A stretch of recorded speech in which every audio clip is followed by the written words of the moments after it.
भारत संविधान के विधाता जननायक महामानव भारत रत्न डॉक्टर भीमराव अंबेडकर जी की 135वीं जन्म जयंती के उपलक्ष्य में भव्य शोभा यात्रा का शुभारंभ नेशनल धोबी महासंघ के राष्ट्रीय महासचिव राजू भाव दिवाकर जी, दिल्ली एवं डा. अनिल सत्संगी के कर कमलों द्वारा किया गया। पार्षद रवि दिवाकर, ममता सोनू दिवाकर, ब्लॉक प्रमुख योगेश दिवाकर, अमित सिंह जी, श्याम बहादुर कनौजिया, चौधरी राधारमन, करण सिंह भारती आदि लोगों ने कार्यक्रम में अपनी भूमिका निभाई।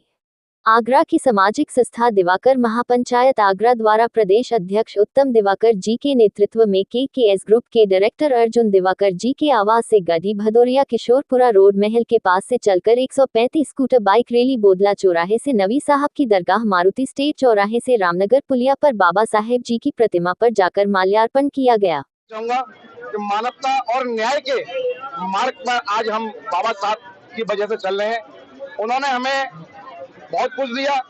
डॉक्टर भीमराव अंबेडकर जी की 135वीं जन्म जयंती आज हम आदर्श नगर में दिवाकर समाज और जाटव समाज के लोग, जैसे कि बाबा साहब के पीछे आप देख रहे हैं, बाबा गाडगे जी और बाबा साहब दोनों एकजुट गले मिलकर एक दूसरे को शुभकामनाएं दे रहे हैं। आज बाबा साहब के सपनों को हम पूरा करने जा रहे हैं। हम उनके बताए हुए मार्ग पर, जो कि उन्होंने कहा था कि अपने बच्चों को शिक्षा बहुत जरूरी है, मगर हम शिक्षा नहीं दिला पाते। शिक्षा हमें उस तरीके से दिलानी है, उनको स्कूल में जाकर उनकी किताबें कॉपी दिलवाएं, उनको बैग मुहैया कराएं।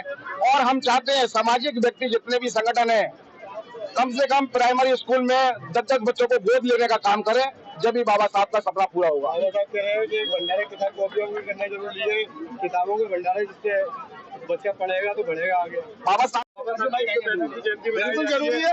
क्या कहना है, किस तरह सरकारी स्कूल खुलवा जाए, जो हलवा खा रहे लोग। आज आदर्श नगर में बाबा साहेब भीमराव अंबेडकर जी की जन्म जयंती पर जो शोभा यात्रा निकल रही है, और ये इस शोभा यात्रा के लिए मैं अपने भाई उत्तम दिवाकर जी को और इनके सहयोगी जी को और अर्जुन दिवाकर जी को, सभी को मैं धन्यवाद देना चाहूंगा। और ये शोभा यात्रा रामनगर पुलिया तक जाएगी। और बाबा साहब ने कहा था, शिक्षित बनो, संगठित हो और संघर्ष करो।